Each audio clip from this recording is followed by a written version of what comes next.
ಯಾರು ಅಂತ ಸರಿಯಾಗಿ ಈಗ ಹಿಂದಿನ MLA ಯಾರು ಅಂತ ಹೇಳಿದ್ರೆ ಆಲ್ಮೋಸ್ಟ್ ಯಾರಿಗೂ ಸರಿಯಾಗಿ ಗೊತ್ತಿರಲ್ಲ. ಈಗ ನಿಮ್ ಮುಖ ನೋಡಿದ್ರೆ ಶ್ರೀನಿವಾಸ್ ಸರ್ ನಮ್ಮ ನೆಲಮಂಗಲದ ಹೇಳ್ತಾರೆ, ಪ್ರತಿಯೊಬ್ರು ಹೇಳ್ತಾರೆ. ಅಂತ ಜನಗಳು ಗುರುತಿಸುವಂತ ಕೆಲಸಗಳು ನೀವು ಮಾಡ್ತಾ ಇದೀರಾ ಸರ್. ನೆಲಮಂಗಲ ಕ್ಷೇತ್ರದಲ್ಲೇ ಪ್ರತಿಭಾ ಪುರಸ್ಕಾರ ಮಾಡಿದ ಮೊದಲನೇ MLA ನೀವೇ.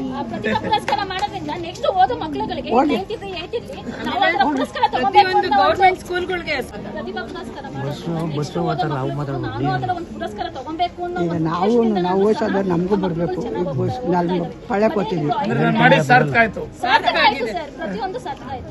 ಈಗ ಪಂಚ ಮತ್ತೆ 5 ಗ್ಯಾರಂಟಿ ಯೋಜನೆಗಳಿದೆಯಲ್ಲ, ಎಲ್ಲರೂ ಉಪಯೋಗ ಮಾಡ್ಕೊಂತಿದ್ದಾರೆ. ಕೆಲವರು ಉಪಯೋಗ ಮಾಡ್ಕೊಂಡ್ರು ಇಲ್ಲ ಅಂತ ಹೇಳ್ಬೋದೇನೋ ಅಷ್ಟೇ ಹೊರತು ಪ್ರತಿಯೊಬ್ಬರಿಗೂ ಆ ಉಪಯೋಗಗಳು ಆಗ್ತಾನೆ ಇದೆ ಎಲ್ಲದ್ರಿಂದಲೂ. ಒಂದು ಯುವ ಶಕ್ತಿ ಇರ್ಬೋದು, ವಿದ್ಯುತ್ ಇರ್ಬೋದು, ಗೃಹಲಕ್ಷ್ಮಿ, ಗೃಹ ಜ್ಯೋತಿ ಎಲ್ಲಾದ್ರದ್ದು ಉಪಯೋಗ ಮಾಡ್ಕೊತಾ ಇದ್ದಾರೆ. ಇನ್ನು ಮುಂದಕ್ಕೂ ಈಗ ನಾನು ಬೇರೆ ಕ್ಷೇತ್ರದಲ್ಲಿ MLA ಇರ್ಬೋದು, ಆದ್ರೆ ನಾನು ಸಾಮಾಜಿಕ ಜಾಲತಾಣದಲ್ಲಿ ನೋಡ್ತಾ ಇರ್ತೀನಿ, ನಿಮ್ಮ ಆಕ್ಟಿವಿಟೀಸ್ನೆಲ್ಲ ನೋಡ್ತಾ ಇದ್ದೀನಿ. ನೀವು ಈ ತರ ಬೆಂಬಲ ಕೊಟ್ಟು ಪ್ರತಿಯೊಂದು ಹಳ್ಳಿಗೂ ಪಂಚಾಯತಿಗೂ ಹೋಗ್ಬಿಟ್ಟು ನೀವು ಈ ತರ ಕೆಲಸ ಮಾಡ್ದಂಗೆ ನಮ್ಮ ಕಡೆ MLAಗಳು ಸ್ವಲ್ಪ ಕಡಿಮೆ.